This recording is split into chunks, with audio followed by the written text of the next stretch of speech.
La bourse est truquée, seuls les riches gagnent de l'argent, tu vas tout perdre. Aujourd'hui, je te montre les plus grands mythes sur la bourse et je t'explique la réalité que personne ne te dit. Reste bien jusqu'à la fin, car je vais te partager les règles pour investir intelligemment et ne pas tomber dans le piège des débutants. Bonjour, c'est François de Stratégie Bourse. Vous êtes sur la vidéo « La bourse c'est une arnaque ». Voici ce que personne ne vous dit. Beaucoup de personnes pensent que la bourse est un casino et que seuls les experts et les insiders s'en sortent. Cela est dû à trois facteurs principaux que nous allons voir tout de suite. Le premier, évidemment, les crashs, très médiatisés. Quand vous avez un crash en bourse, généralement, on le voit aux infos. Après, il faut savoir que les crashs boursiers n'arrivent en général qu'une fois tous les 10 ans. Donc, il faut y être préparé. Il faut savoir qu'une fois tous les 10 ans, vous aurez un crash boursier. Et si vous le savez et que vous êtes préparé à ce crash qui peut arriver à tout moment, eh ben vous pourrez le gérer de façon la plus optimale possible. Et au lieu que ça soit de la perte, ça sera plutôt pour vous une accélération de votre portefeuille à la hausse. Évidemment, vous doutez bien qu'une fois que le crash est arrivé, il y a un moment où ça repart. Et quand ça repart, c'est là que vous ferez vos gains. Et le manque d'expérience des investisseurs qui pensent pouvoir faire des gains rapidement, et lorsqu'on dit rapidement, veut dire beaucoup de risques. Plus vous prenez de risques, plus la possibilité de perdre est très importante. Il faut savoir qu'aujourd'hui, des investisseurs, alors moi j'appelle ça plutôt des traders, les traders qui vont investir sur une société dans la journée, faire entrer le matin, sortir midi ou l'après-midi, généralement c'est ceux qui perdent l'argent le plus vite possible, le plus rapidement possible. D'ailleurs, un particulier qui investit en day trading, on appelle ça, ou en swing trading, qui est un petit peu plus long sur quelques semaines, quelques mois, généralement perdent l'intégralité de leur portefeuille en moins de 3 mois. Donc c'est pour vous dire à quel point c'est très dangereux. Par contre, si vous êtes sur du long terme avec une vision à 15-20 ans, vos probabilités de gagner, ou en tout cas de ne rien perdre, est de plus de 100%. Et pour finir, la troisième qui pose souvent de gros problèmes, c'est évidemment d'écouter les influenceurs ou les gens, des analystes qui vont vous prêcher la bonne parole et au final, eux-mêmes souvent n'investissent même pas dans le dossier dans lequel ils vous parlent. Donc c'est toujours très compliqué. Il ne faut pas suivre bêtement comme des moutons les influenceurs, il faut vous-même faire vos recherches, il faut que vous soyez convaincu de l'investissement que vous allez faire et sur quelle société vous allez investir pour justement pouvoir accepter la volatilité et être prêt à réinvestir sur un dossier qui va baisser si vous y croyez vraiment. Si vous vous contentez juste de regarder des vidéos d'analyse et de suivre ce que les influenceurs ou les analystes vous disent, lorsqu'il va y avoir une baisse, vous ne serez pas en capacité de réinvestir sur le dossier puisque vous ne le connaissez pas réellement et que vous n'avez pas une réelle conviction.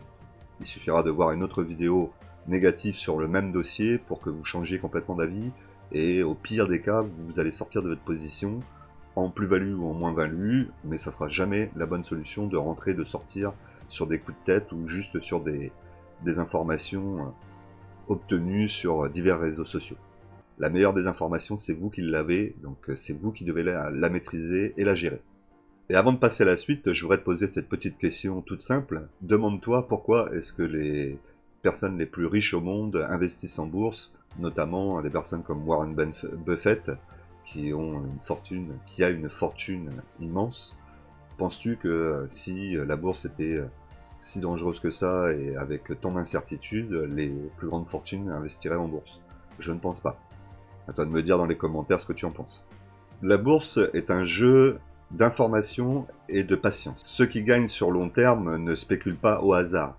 Ils réfléchissent en amont à la meilleure stratégie pour pouvoir gagner sur long terme.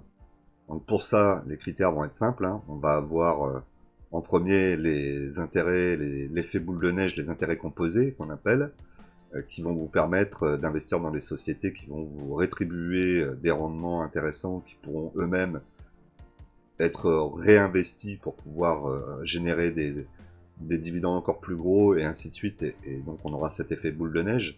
En fait, il faut juste comprendre que l'intérêt composé, c'est juste le fait de faire travailler son argent et que cet argent vous rapporte de nouveau de l'argent et va grossir de façon exponentielle sans jamais s'arrêter, en tout cas tant que vous ne mettrez pas un terme.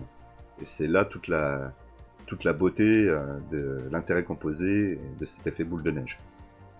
D'ailleurs, Einstein disait que c'était la 8e merveille du monde. Ensuite, il faudra choisir la bonne enveloppe fiscale, en tout cas, regardez au niveau de la fiscalité ce qui vous correspond le mieux. Si vous êtes français, l'enveloppe fiscale la plus intéressante pour commencer, à mon avis, c'est le PEA. Après, le PEA tout seul ne réglera pas toutes les situations, mais en tout cas, il va répondre à un début d'investisseur en bourse qui est quand même assez intéressant, puisque vous avez peu de choses à faire au niveau des impôts, tout est relié directement, les informations sont données aux impôts, vous avez une enveloppe fiscale qui est fermée pendant 5 ans, on va dire, fermée, c'est-à-dire que si vous ressortez votre argent du PEA, vous fermerez votre PEA automatiquement, alors que si vous le gardez au bout de 5 ans, vous aurez l'avantage fiscal, donc c'est très intéressant. Après, suivant le pays où vous vivez, dans la francophonie, il y a énormément de possibilités. Vous êtes peut-être en Belgique, en Afrique, peu importe l'endroit où vous êtes, la fiscalité n'est pas la même et les avantages ne sont pas les mêmes. Pour ceux qui habitent aussi en France, qui font partie du territoire en tout cas national comme la Réunion, il y a des avantages fiscaux. Peut-être que vous ne les connaissez pas, mais aujourd'hui, si je ne dis pas de bêtises, vous n'avez pas d'imposition au niveau de la Réunion si vous investissez en bourse, ou en tout cas une très faible imposition. Donc le PEA ne sera peut-être pas la meilleure enveloppe pour vous.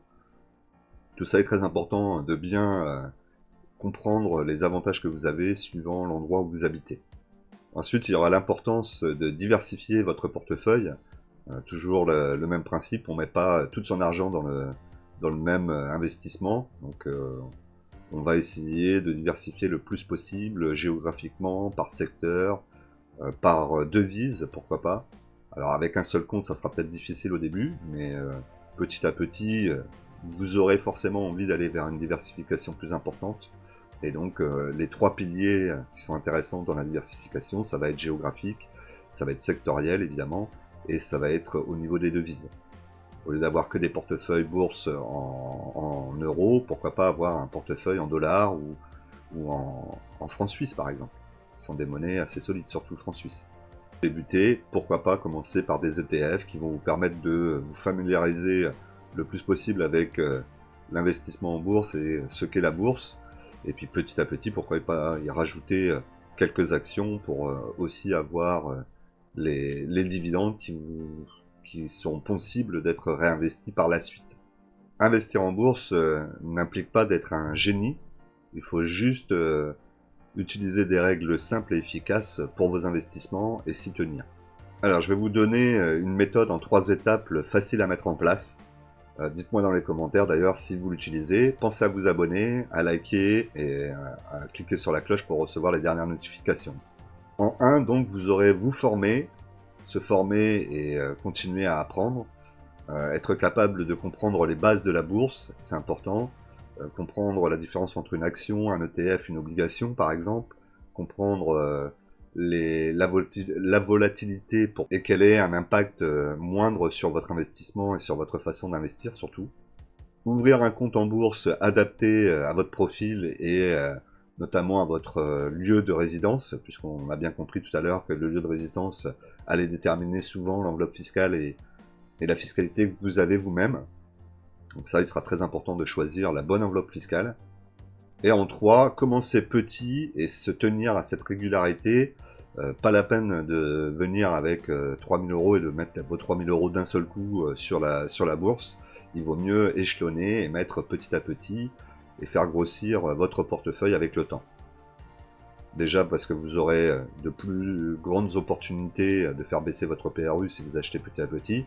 Et ça vous permettra de lisser aussi votre PRU, votre ligne, en tout cas sur le temps où vous investirez en long terme. À savoir que si tu avais investi 100 € dans le SP500 il y a 20 ans, aujourd'hui tu aurais un capital aux alentours de 80 000 €. Donc vraiment, il est important de commencer, de se lancer dès aujourd'hui en bourse, de ne pas attendre plus longtemps.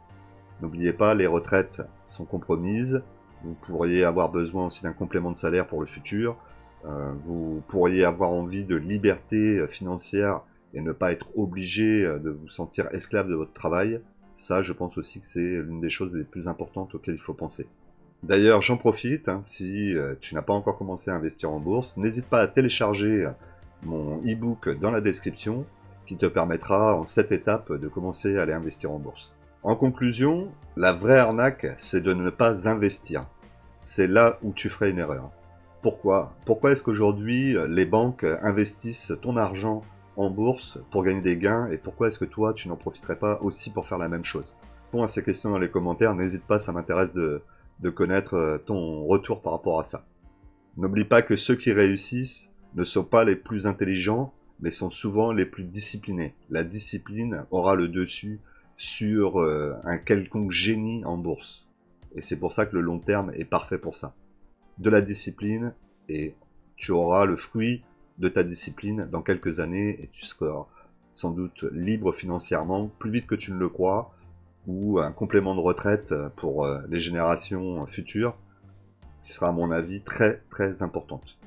Et même pour les générations actuelles, puisque moi-même je suis en train de faire ça. Je construis mon portefeuille bourse avec cette idée aussi de compléter ma retraite, voire de me constituer ma retraite pour le futur.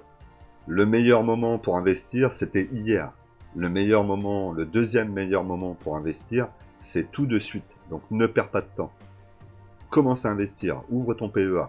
Et si jamais tu as besoin de te faire accompagner, que tu as du mal à faire les premiers pas, n'hésite pas à réserver un appel découverte avec moi de 30 à 45 minutes. Tu as dans la description le Calendly qui te permettra de prendre un rendez-vous avec moi, de pouvoir voir si je peux t'aider. Et si je peux t'aider, on aura l'occasion sans doute d'aller ensemble vers ta liberté financière ou vers un complément de revenus ou pourquoi pas une retraite anticipée, et j'en serais ravi. Et si jamais l'accompagnement ne te convient pas, on aura quand même échangé ensemble sur ton portefeuille et je te donnerai quelques idées peut-être d'amélioration sur ces 30 ou 45 minutes. Donc vraiment, réserve ton appel découverte, n'attends plus, c'est maintenant que tu dois passer à l'action, c'est pas demain.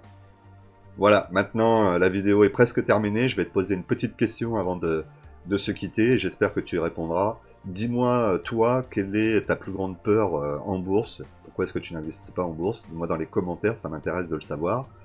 En investissement, les impatients payent pour les patients. Nous, on se retrouve très vite dans une nouvelle vidéo. Allez, ciao!